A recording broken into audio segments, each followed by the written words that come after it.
So, Natalia, speaking of comprehensive programs and how you manage all of these partners, so I know at Extreme, you guys have got thousands of partners. You've got a very comprehensive global program.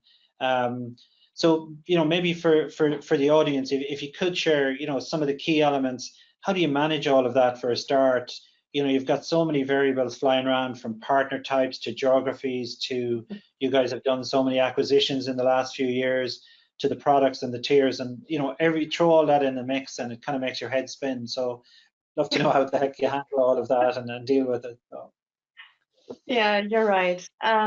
Yeah, our program is comprehensive. We have a really broad partner base. We had, I think, 5 or 6 acquisitions over the past years, and I was the acquisition merge lead for all of these mergers. So it was a big task to always make sure that we integrate the partners and the partner programs in a way that everyone still feels home and everyone gets their fair share. So, but yeah, we have so many aspects that is really not easy to keep up with it. I'm also not alone. I have a team, of course. I couldn't do that on my own.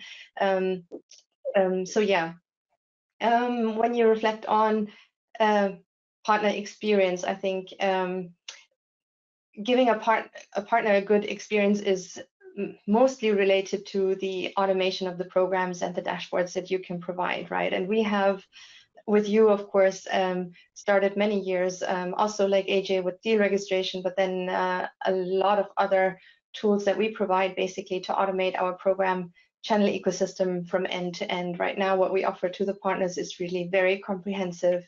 They can look at their dashboards, how they're tracking, they get weekly revenue reports, they see exactly whether they're training compliant versus not, where they are tracking towards any of the rebate programs we have. We also do have some loyalty programs as well that they can also track how they work towards these specific goals. So that helps a lot, right? And then yeah, that has made it easier to work for us and also for the partner, right? It provides them better insights, and they can easily see where they're tracking.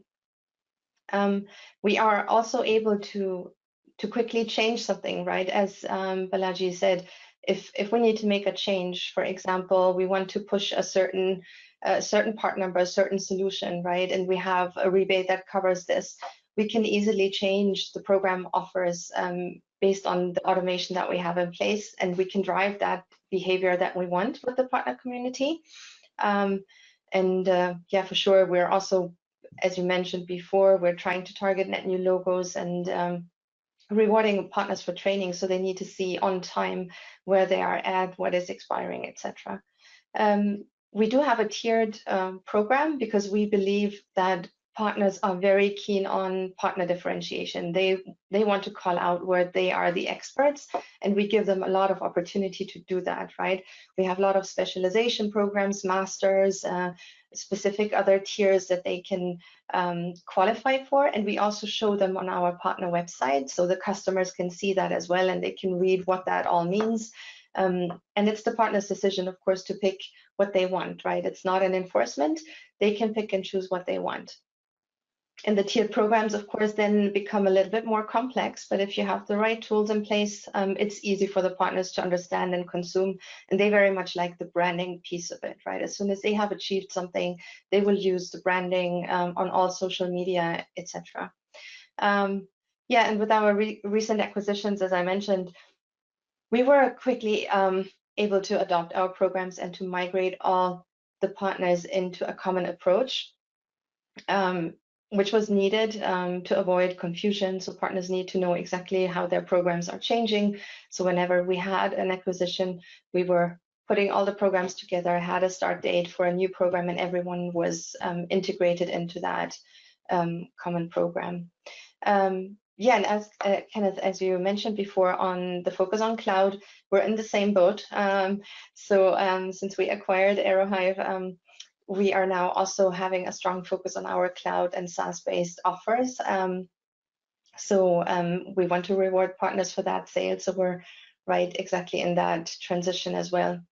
Yeah, and then maybe another aspect, what partners are also very keen about is the payment cycle. We previously did pay the partners with our own resources within the company, which could take long time, right, until the payments are being paid. You have changing banking information, and you have people chasing that, and that's all things you don't want to spend any resource time, not your own and not partners, on it. So what we've done is we have selected a virtual payment option there together with your platform, which works really nicely, and that rewards partners as well with a quick payment for their achieved rebates or MDF payments, etc. So that also has improved their partner experience as well, that we are quick there and simple, and they can actually self-service on that piece.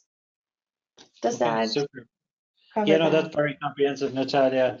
Yeah, kind of one of the themes that continues to come, through your conversation, Natalia, and I think you almost kind of take it for granted now, is that whole ease of doing business, the way you serve your partners. It's really impressive. Things like, I hear lots of noise, I call it, but you see things on LinkedIn, analysts talk about, tiers are gone, but I don't see it at all. Many customers we work with, many vendors I work with closely, partners do, you said it there, partners do want to be differentiated. They do want to be recognized for what they bring to the table. And, tiering them is a very easy way to do that. And the tiers have got very complicated, I think, in recent years. And a lot of that comes down to, there's now so many different partner types. If we go back 5 or 6 years ago, we had 3 or 4 partner types. Right now, we probably have something in the region of, 12 or more different partner types. You have all these influencers and referral partners, and we have to cater for all of those guys in our programs. You've now got all the MSPs, et cetera, et cetera. So, that's really interesting, Natalia, but it can't be overstated that, making it easy for your partners to work with. And I think another piece of that is, you mentioned it there towards the end, is timeliness of payment.